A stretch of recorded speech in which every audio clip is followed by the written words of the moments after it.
Goodnight Stories for Rebel Girls.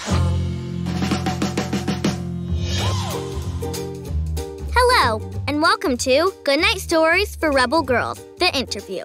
I'm Taya Dix, and I'm talking to Dana King, who told us the story of the incredible early American sculptor Edmonia Lewis. You have to check it out if you haven't already. Hi, Dana. Can you tell me a little bit about yourself? My name is Dana King, and I am a sculptor. I create black bodies in bronze, and I'm also the Grandma Jamma around the house. Like, bad Grandma Jamma. That's me. So, you're a sculptor now, but you've actually had a couple of careers, right? I was a journalist for 25 years, and I loved it until I didn't love it anymore. And during the last few years of being a journalist, I went back to school to get my MFA. And when did sculpture start being the thing? I'll tell you the moment that I knew I was a sculptor. I was working on this piece, and it was of a young woman, and it was a torso. And every night I would spray the piece down with water, and I would cover it with a dampened cloth, and then I would cover it with plastic. And I did all that, and I came in the next day, and she had collapsed. I didn't get upset. I didn't cry. I just rebuilt her. And that's when I knew that this was a gift for me.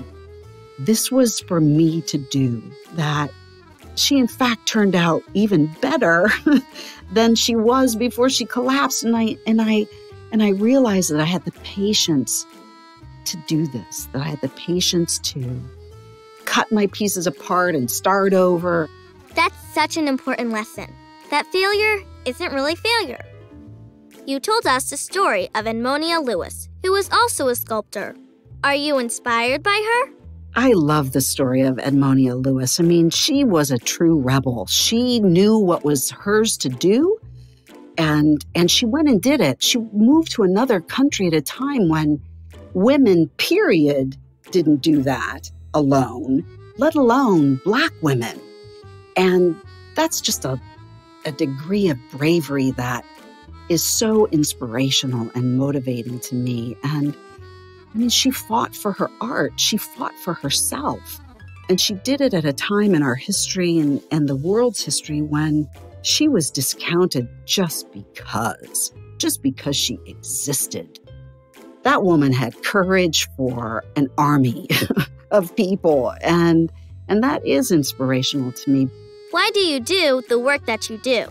I sculpt Black bodies in bronze because I think that it's really important that young people see that Black people have been part of the fabric of this country for hundreds and hundreds of years.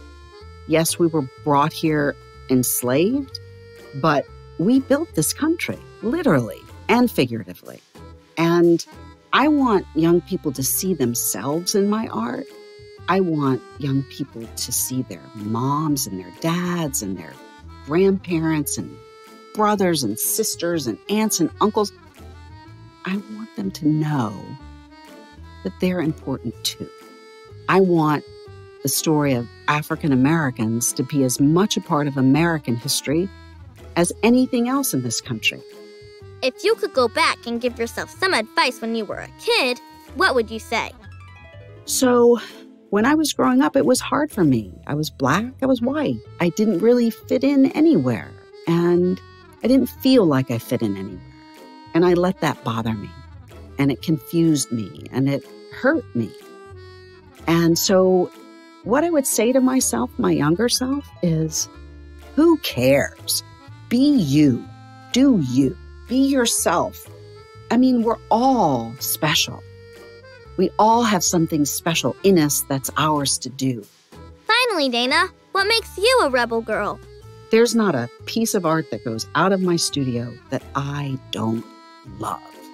If I don't love it, it's not done yet. So I think what makes me a rebel girl is the same thing that made Edmonia a rebel girl. She did not let anyone get in her way. She set her sights on her goals and she knocked them down. Take the time you need to do the great things that you will do. Thank you, Dana, and thank you for listening.